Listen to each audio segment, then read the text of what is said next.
열왕기하 5장 20절 하나님의 사람 엘리사의 사환 게하시가 스스로 이르되 내 주인이 아람 사람 나아만에게 면하여 주고 그가 가지고 온 것을 그의 손에서 받지 아니하였도다. 여호와께서 살아계심을 두고 맹세하노니 내가 그를 쫓아가서 무엇이든지 그에게서 받으리라 하고 나아만의 뒤를 쫓아가니 나아만이 자기 뒤에 달려옴을 보고 수레에서 내려 맞이하여 이르되 평안하냐 하니 그가 이르되 평안하니이다. 우리 주인께서 나를 보내시며 말씀하시기를 지금 선지자의 제자 중에 두 청년이 에브라임 선지에서로부터 내게로 왔으니 청하건대 당신은 그들에게 은 1달란트와 옷 2벌을 주라 하더이다. 나아만이 이르되 바라건대 2달란트를 받으라 하고 그를 강권하여 은 2달란트를 2전대에 넣어 메고 옷 2벌을 아울러 2 사환에게 지우매 그들이 게하시 앞에서 지나치고 가니라. 언덕에 이르러서는 게하시가 그 물건을 2 사환의 손에서 받아 그의 집에 감추고 그들을 보내 가게 한 후에 들어가 그의 주인 앞에 서니 엘리사가 이르되 게하시야 내가 어디서 오느냐 하니 대답하되 당신의 종이 아무데도 가지 아니하였나이다 하니라. 엘리사가 이르되 한 사람이 수레에서 내려 너를 맞이할 때 내 마음이 함께 가지 아니하였느냐. 지금이 어찌 은을 받으며 옷을 받으며 감람원이나 포도원이나 양이나 소나 남종이나 여종을 받을 때냐. 그러므로 나만의 나병이 내게 들어 내 자손에게 미쳐 영원토록 이르리라 하니 게하시가 그 앞에서 물러 나오매 나병이 발하여 눈같이 되었더라. 아멘. 게하시라는 엘리사의 시종 사환의 이야기입니다. 그에게 탐욕은 피할 수 없는 욕망이었을까? 의구심을 갖게 합니다. 게하시를 성경에서는 엘리사의 사환 혹은 종이라고 표현하고 있습니다.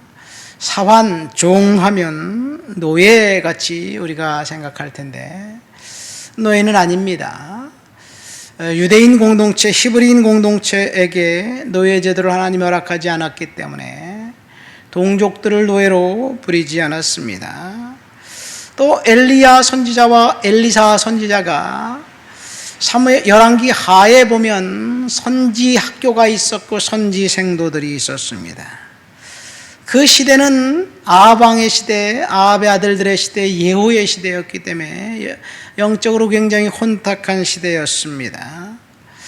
하나님의 말씀을 공식적으로 그 신학교에서 가르쳤던 그런 일들이 있습니다.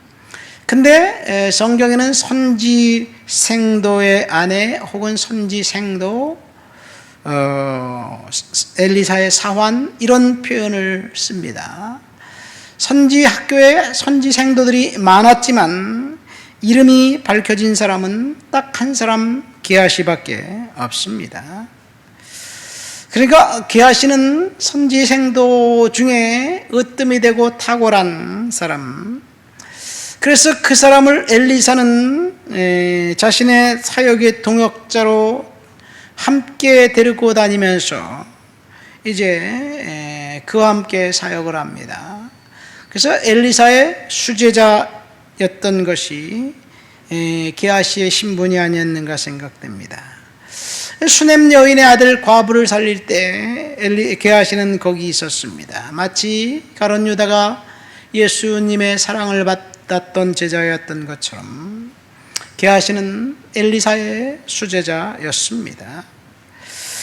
당시 엘리사나 엘리야는 선지 생도들을 이제 데리고 다니면서 도제식으로 가르쳤습니다. 그러니까 유추해 볼 때 엘리야의 후계자는 엘리사 선지자였습니다. 엘리사는 선생님의 영감의 갑절을 요구했고 받았습니다. 엘리사는 엘리야보다 더 탁월한 능력을 행했습니다. 이 전통대로라면 엘리야, 엘리사 그리고 게하시, 그 다음에 그 뒤에 또 다른 선지 생도 중에서 계속해서 후계자들이 일어나 하나님은 이스라엘 역사의 선지자를 든든히 계속해서 세워 주었을 것입니다. 그런데 한 사람의 탐욕, 감출 수 없는 욕망이 그 자신만 망하게 한 것이 아니라 선지 생도 학교까지 이제 그 명맥이 끊어지게 되었습니다. 그리고 게하시 이후 선지 생도라는 말이 사라집니다. 물론 그 뒤 열왕기하 6장에 보면 이 엘리사의 사환이 나와요. 그 사람도 선지 생도인 것 같습니다만 어쨌든 선지자의 생도라는 말은 사라집니다. 자, 그러면 이 게하시는 왜 이런 탐욕을 부렸을까? 나만 장군이라는 아람의 군대 장관과 연관이 되어 있습니다. 우리가 읽은 열왕기하 5장 1절에 보면 나만 장군에 대해서 이렇게 표현합니다. 아람 왕의 군대 장관 나아만은 그 주인 앞에서 크고 존귀한 자니 이는 여호와께서 전에 그에게 아람을 구원하게 하셨음이라. 그는 큰 용사이나 나병 환자였더라. 구약 성경에서 나병은 하나님의 저주받은 질병입니다. 그래서 불결한 질병이기 때문에 반드시 격리되어야 되고 가정에서, 마을에서, 공동체에서 쫓겨나 마을 어귀에 있는 산에 혹은 멀리 떨어진 곳에서 움막을 치고 살면서 거기서 구걸하며 살아야만 했고, 사람들이 지나가면 불결하다 불결하다 소리치면서 사람들이 가까이 오지 못하게 해야만 했습니다. 나병 환자가 옆에 있는 것을 알면 사람들이 돌을 던져 죽였어요. 그런데 나만만큼은 불결하다는 말이 없습니다. 예외로 취급한 것 같습니다. 그를 격리시켰다는 언급도 없습니다. 부정적으로 언급하지도 않습니다. 왕국에서 나아만은 그 나병 환자였지만 왕의 가장 그 신임받는 지휘관, 군대 장교였고 장관이었습니다. 그의 지략과 전술 해안 덕분에 아람은 크게 번성했습니다. 그가 나병이 들었지만 집에서도 왕궁에서도 그가 병든 사실을 감추지 않았습니다. 그러니까 나만 장군은 그 모든 사람으로부터 인정받는 그런 겸손한 사람이었던 것 같아요. 특별히 그가 겸손한 사람이었다는 증거가 두 가지가 있습니다. 첫 번째, 이 이스라엘 땅에서 잡아온 계집종, 그 아이가 어느 날 중얼중얼대면서 혼잣말로 해요. 우리 주인이 내 고국에 있는 이스라엘에 가서 선지자 엘리사 선생님을 만났다면 치유받을 수 있을 텐데, 그런 이야기를 종들이 듣고 여주인이 듣고 결국 나아만이 들어요. 그리고 그 여종의 말을 경청하고 엘리사 선지자에게로 갑니다. 아람 왕의 그 친서를 받아가지고 가지요. 그리고 엘리사 선지자에 갔는데 엘리사는 문도 열어보지 않고 이 문전박대합니다. 요단강에 가서 7번 씻으라 그러면 내가 살이 여전해질 것이다. 그런 말을 하고 문을 휙 닫아버려요. 친서를 가지고, 왕의 친서를 가지고 온 그 외교 사절단을 저렇게 문전박대하다니 처음에는 분노했지만 이번에도 나만의 성품, 어진 성품이 나옵니다. 나만을 모시고 왔던 종들이 나만에게 이야기하죠. 아니 주인님, 강에서 씻으라는 거 뭐가 그렇게 됐습니까? 뭐가 그렇게 분노할 일입니까? 그래서 그 종들의 말을 경청하고 요단강에 들어가 7번 씻고 이 나병 환자에서 치료를 받습니다. 그러니까 나만은 인간을 급수로 매기지 않고 겉에 보이는 모습으로 사람을 평가한 것이 아니었어요. 대단히 아주 존경받는 인품의 사람이었기 때문에 그는 하나님이 나병에서 치유해 주셨지 않은가 생각됩니다. 오늘날 사람들은 외모를 보고 판단하잖아요. 나만은 애써 자신의 문둥병을 감추려고 하지도 않았습니다. 어쨌든 종들의 말을 듣고 치유받았습니다. 문제는 그 다음입니다. 그가 이 본국에서 이스라엘에 올 때, 선지자에게 올 때 은 10달란트, 금 6,000개, 의복 10벌을 가지고 왔습니다. 왜? 치유받으면 엘리사 선생님에게 선물로 헌금으로 드리려고 갖고 왔어요.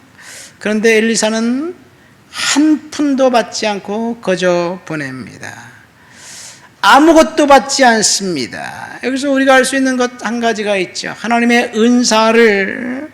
은혜를 돈으로 팔지 않았다는 이야기예요. 오늘날 많은 사람들이 이 대목에서 엘리사 선지자를 통해서 배워야 되지 않을까 생각됩니다. 오늘날 많은 목회자들이 특별히 은사 받았다고 주장하는 사람들이 은사를 빌미로 기도해 준다고 하면서 마치 점쟁이가 복채를 요구하는 것처럼 감사 헌금 명목으로 요구를 합니다. 이것은 문제겠지요. 어쨌든 거저 받았으니 거저 주었습니다. 그런데 기하시는 이것이 못마땅했습니다. 선생이 좀 돈을 챙겨서 자기에게도 줬으면 좋을 텐데 여기서 기하시가 스텝이 꼬이지요. 선생님 못마땅했습니다. 아무것도 받지 않은 그 나아만은 내가 이제부터는 야훼 하나님만 섬기겠습니다. 그리고 결단하고 돌아가죠. 돌아가는 이 나아만의 뒷국물을 대고 여호와의 살아계심을 두고 맹세하노니 내가 달려가서 쫓아가서 무엇이든지 그에게 받으리라, 그렇게 스스로 다짐합니다. 기하시가 돈을 갈취하려고 할 때 하나님의 이름을 들먹였습니다. 탐욕은 감출 수 없는 욕망이었던 것 같습니다. 그토록 욕심을 부려서 그가 얻은 것은 은 2달란트와 금 옷 의복 2벌이었습니다. 이 사역자라고 생각하는 사람들이 게하시를 통해서 하나님께서 경고하시는 것 같아요. 거짓말을 해서라도 재물을 탈취하려고 했던 그 사건은 하나님 앞에 의롭지 않다는 거예요. 은 2달란트가 얼마냐? 1달란트가 34kg이에요. 그러니까 은 34kg, 68kg. 어제 제가 이 설교를 잠깐 준비하면서 인터넷에서 뒤져봤어요. 은값 시세가 얼마나 될까 봤더니 1달란트에 6,800만 원 하더라고요. 그러니까 2달란트면 1억 3,600만 원 정도 되는 거예요. 딱 한 번 거짓말하고 어마무시한 물질을 받았습니다. 기하시는 엘리사 선지자 앞에서 능청스럽게 거짓말합니다. 엘리사가 뭘 쓸까요? 회개의 기회를 줬는데 그는 끝내 회개를 하기를 거부했습니다. 기하시는 엘리사에게 거짓말하고 사람들에게 거짓말하고 나아만에게 거짓말한 것이 아니라 하나님을 속인 거예요. 하나님을 속인 대가는 엄청났습니다. 탐욕을 품은 그 탐욕으로 인해서 그가 돈은 얻었을지 몰라도 더 소중한 것을 잃어버렸습니다. 탐욕으로 인해 불행한 이 결과가 그에게 찾아왔습니다. 그는 이 나아만은 게하시는 엘리사 선생의 시종으로 선지생도의 수제자였지만 돈에 대한 욕심이 결국 자신을 망하게 하고 신학교까지 망하게 하고 이스라엘에서 선지자의 기회부가 끊어지게 되는 그런 저주가 그에게 임했고 그를 통해서 공동체가 타격을 받았습니다. 우리가 하나님 앞에서 거룩하고 정결을 유지하도록 힘쓰고 애써야 될 줄 믿습니다. 하나님 아버지 감사합니다. 오늘도 주님 앞에 나와 주 앞에 예배합니다. 탐욕이 끊을 수 없는 욕망이 되지 않도록 주님 도와 주시옵소서. 예수님 이름으로 기도합니다. 아멘.